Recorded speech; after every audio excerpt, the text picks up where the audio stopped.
How Chick-fil-A got started. Long before Chick-fil-A became known for its solid customer service and closed-on Sunday stance, the restaurant rose from humble beginnings as a small diner outside of Atlanta, Georgia. Over 75 years later, it's become one of the largest family-owned restaurant chains in the U.S. Chick-fil-A has also been named the #1 fast food spot for customer satisfaction for 7 straight years, holding on to its crown among other closely ranked competitors like Domino's, KFC, and Starbucks. So how did the chain go from a small suburban diner to what it is today? Here's a look at Chick-fil-A's history.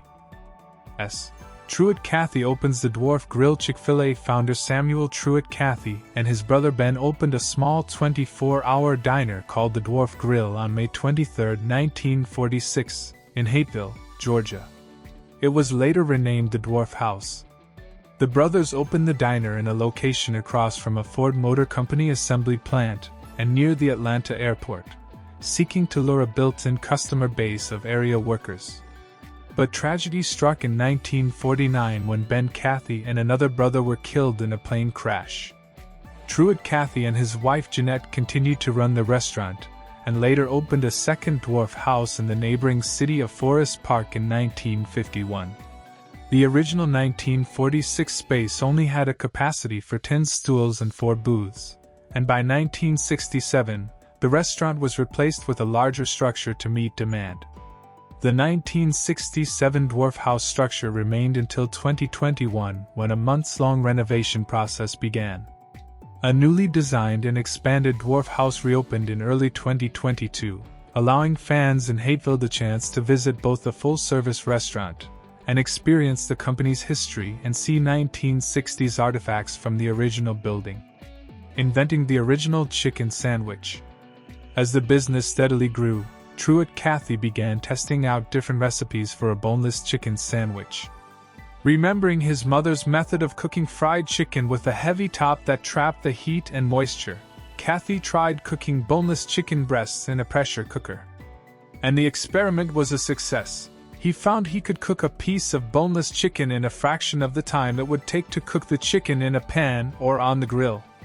He continued years of trial and error with different seasonings and breading. Truett Cathy would ask his customers to taste the chicken sandwich and give feedback.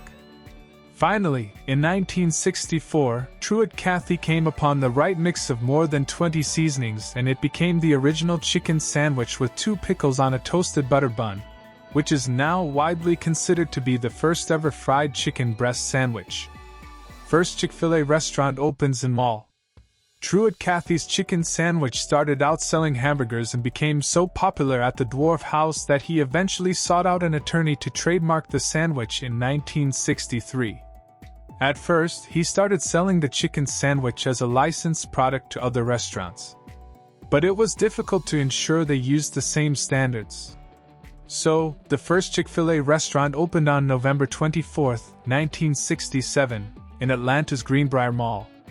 Customers can visit the mall's Chick-fil-A still to this day. Serving a breaded, boneless chicken breast between 2 buttered buns is a seemingly simple idea, but it was a novelty for its time. Putting a restaurant inside malls was a relatively new idea. Truett Cathy had to convince mall owners that having a restaurant would not create smoke in the mall or result in a lot of trash. Where did the Chick-fil-A name come from? When Chick-fil-A first opened its doors in 1967, Truett Cathy was looking for a name to reflect its top-quality customers should expect each time they visited a restaurant, the company said.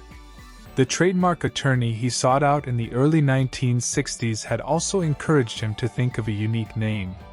He ultimately chose Chick-fil-A, Chick, to represent the restaurant's signature menu item, and Filet, as a play on the word filet, but with a small twist.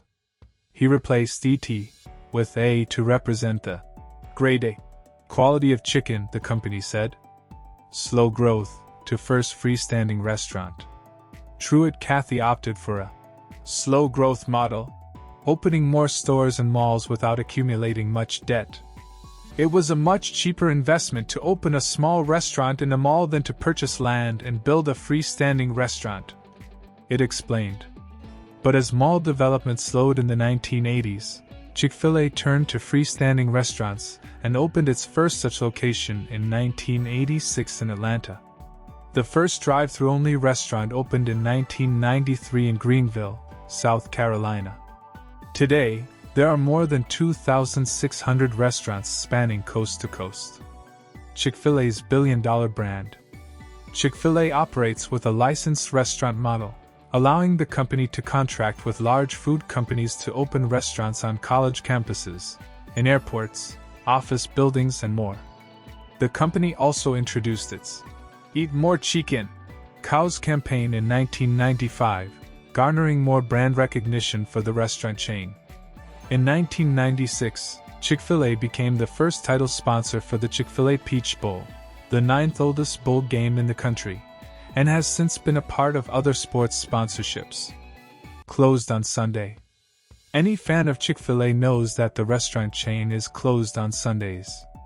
It's actually been a policy since Truett Cathy opened the Dwarf Grill in the 1940s, based on his Christian faith. Closing our business on Sunday, the Lord's Day, is our way of honoring God and showing our loyalty to Him, Truett Cathy wrote in his 2022 book, Eat More Chicken, Inspire More People. Some experts have estimated that the chain likely loses millions of dollars by refusing to open on Sundays. But the strategy may also pay off in other ways, including being a benefit to employees and persuading customers to come back with more urgency. Chick-fil-A's anti-LGBTQ controversy. The Christian roots of Chick-fil-A and Truett Cathy, who died in 2014, have also led to some controversies, most notably, the company's gay rights record. In 2012, then CEO Dan Cathy, Truett Cathy's son, faced backlash for his comments in multiple interviews that he was supportive of the family, the biblical definition of the family unit. It also was widely reported that Chick-fil-A's charitable arm had donated millions to anti-LGBTQ groups. Following a backlash, Chick-fil-A said it would stop making donations to some groups. But tax filings obtained by the progressive news site Think Progress revealed that the company had donated $1.8 million to groups widely criticized by LGBTQ advocates in 2017 alone. By 2019, airports in Buffalo, New York, and San Antonio, Texas blocked the restaurant from opening at their sites because of the company's gay rights record. Some college campuses banned the chain. A location in the United Kingdom closed because of protests. The company said in a November 2019 statement, "Today, Chick-fil-A donates surplus food to local soup kitchens, shelters, and nonprofits nationwide through its Shared Table program. It also offers restaurant employees certain college scholarship opportunities and awards grants to nonprofits aimed at helping in the categories of food, community, and people. Its signature chicken sandwiches and waffle fries are enjoyed by people of all ages and backgrounds, and the company's commitment to excellence and customer service remains unchanged." That's it for the video. Thanks for watching. Don't forget to like, comment, and subscribe for more great content.